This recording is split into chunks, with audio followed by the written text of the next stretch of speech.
Hello viewers, Manju education hub class में आप सभी का स्वागत है। इस क्लास में मैं समास को ही कंटिन्यू कर रही हूँ। इसमें बहुब्रीहि समास की परिभाषा आज हम लोग पढ़ेंगे। बहुब्रीहि समास की परिभाषा हमें यह बताता है कि जिस समास में दोनों पद मिलकर जो तीसरे पद की ओर इशारा या इंगित करते हैं उस पद की प्रधानता या महत्व होता है, उसे हम लोग बहुब्रीहि समास कहते हैं। इसके अतिरिक्त हमें इस बात पर ध्यान देना है कि बहुब्रीहि समास में जितने भी देवी देवता गुण क्या कोई या महत्वपूर्ण व्यक्ति आते हैं वे सभी बहुब्रीहि समास के अंतर्गत आते हैं। अब हम इसे एग्जाम्पल के द्वारा भी देखेंगे। जैसे त्रिलोचन है, तो त्रिलोचन का जब हम समास विग्रह करेंगे तो उसका विग्रह क्या होगा? त्रिलोचन है जिसका, ठीक है। तो किसका त्रिलोचन? लोचन यानी नेत्र, किसका? 3 नेत्र है, शिव का। ठीक उसी प्रकार से विषधर, विष को धारण किया है जिसने शब्द आया हुआ है, वो कौन है? भगवान शिव। चंद्रशेखर, चंद्र को अपने शेखर यानी सिर पर धारण किया है जिसने, किसने? शिव ने। वीणा पानी, पानी यानी हाथ, तो वीणा को अपने पानी में धारण किया है जिसने, अर्थात सरस्वती। चतुर्मुख, जिसने 4 मुख को धारण किया है, कौन है? ब्रह्मा। दशमुख, जिसने 10 मुख को धारण किया है, अर्थात रावण। गिरिधर, गिरि को धारण किया है जिसने शब्द आया हुआ है, जिसने अर्थात श्री कृष्ण। चक्रधर, चक्र को धारण किया है जिसने अर्थात भगवान विष्णु, ठीक है। तो बहुब्रीहि समास में जब विग्रह करते हैं तो उसमें जिनका लास्ट शब्द आते हैं वह बहुब्रीहि समास होता है। यहाँ ध्यान देने योग्य बात क्या है कि जितने भी देवी देवताओं के नाम आते हैं वे सभी बहुब्रीहि समास के अंतर्गत आते हैं। लेकिन बहुत से समास ऐसे भी हैं जो कर्मधारय समास के अंतर्गत भी वही आते हैं और बहुब्रीहि समास के अंतर्गत भी। तो हम लोग इसकी पहचान कैसे करेंगे, कैसे दोनों में अंतर करेंगे?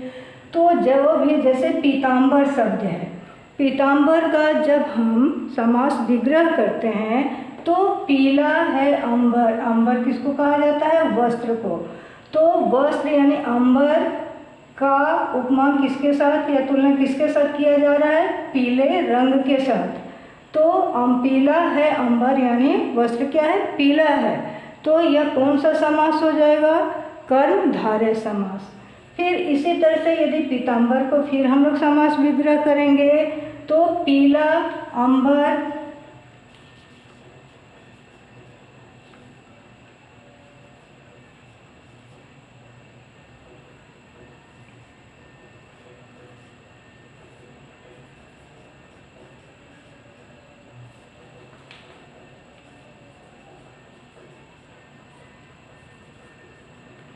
पीला अंबर धारण किया है जिसने,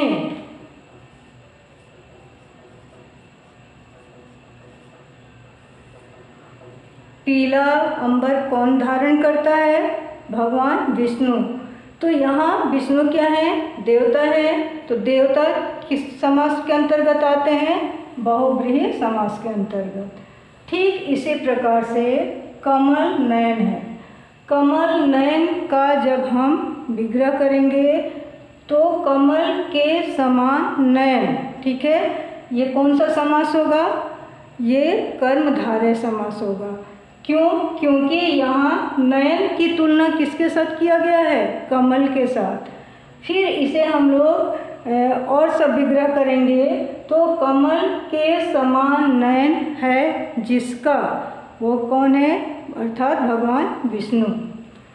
इसी तरह से एक दंत है। एक दंत धारण करने वाले कौन हैं? गणेश हैं। हंसगामिनी, हंसगामिनी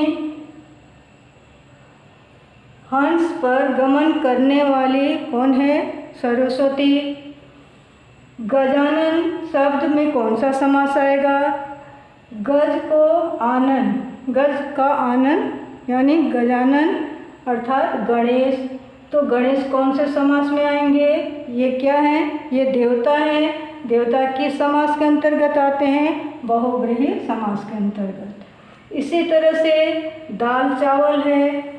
दाल चावल दोनों शब्द क्या हैं? एक दूसरे के पूरक शब्द हैं। तो जिस समास में दोनों पद प्रधान होते हैं, इसमें दोनों पद क्या है? प्रधान है, लेकिन उन दोनों में विलोम, सहचर और पूरक शब्द का संबंध होता है, तो वह कौन सा समास होता है? वह द्वंद्व समास होता है। इसी तरह से आजीवन, जिस समास में दूसरा पद प्रधान होता है, ये जीवन क्या है? दूसरा पद है। और इस जीवन से पहले ये आ लगा हुआ है। आ क्या है? उपसर्ग है। तो दोनों मिलने क्या हो गया? आजीवन।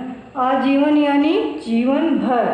तो जिस समास का दूसरा पद प्रधान होता है और उसमें उपसर्ग लगा हुआ होता है, तो वो कौन सा समास होता है?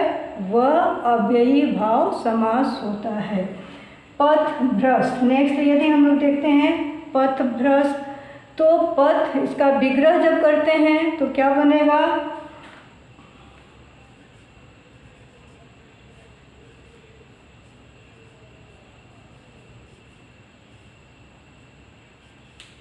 पथ से भ्रष्ट, ठीक है। तो इसमें क्या है? पथ से, ठीक है, से शब्द का क्या है? लोप है। पथ से भ्रष्ट होना, इसमें ले ये से शब्द का क्या है? लोप हो गया है। तो जिस समास में कर्ता के ने चिन्हों का लोप हो जाता है वह कौन सा समास होता है?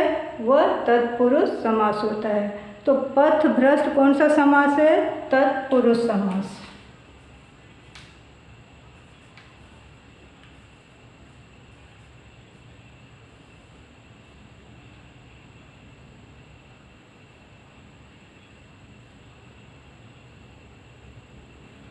ठीक है।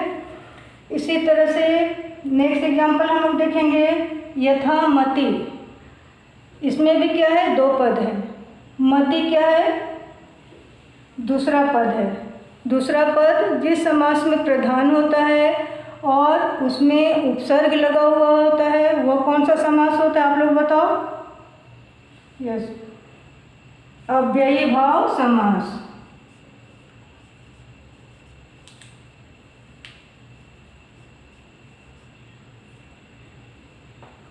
इस तरह से हमें इस बात को ध्यान में रखना है कि जो भी समास के चिन्ह हैं, प्रतीक चिन्ह, उन सब के आधार पर हम लोग सारे 6 जो समास हैं उन समासों का आंकलन हम लोग कर सकते हैं।